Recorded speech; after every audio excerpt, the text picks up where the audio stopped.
আমার ধারণা কালকে আমরা একটা সালিশি দিয়েছিলাম, তাতে যতটুকু বুঝলাম আর ওর মার পরে আগাগোড়ায় ক্ষোভ আছে, দুটো বউ চলে গেছে আমার মার কারণে।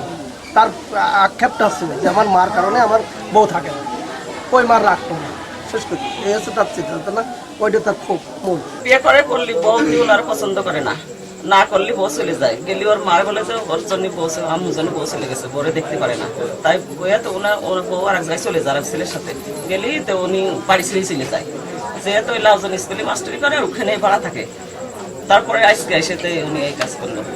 এমনি অনেকদিন থেকে ও মানসিক সমস্যা, আমরা এর আগে যে মানসিক হসপিটালে রেখে আসছি, পাবনা ক্লিনিকে 2বার রেখে আসছি, তারপরে এই যে কিছুদিন আগে আসনে মিশনে রেখে আসলাম।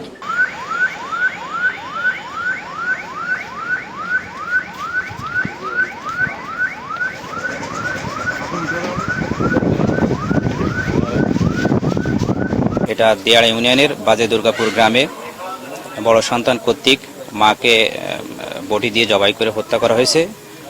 ভিকটিমের নাম আনোয়ারা বেগম, 55 বছর বয়স, আর ভিকটিমের বড় ছেলে মোহাম্মদ মামুনুর রশিদ মামুন। তিনি একটি প্রাইমারি স্কুলের শিক্ষক হিসেবে কর্মরত আছেন। তবে আমরা তদন্ত করতে আসি দেখি যে পারিবারিক কলহের জেরে এই হত্যাকাণ্ডটা সংঘটিত হয়েছে।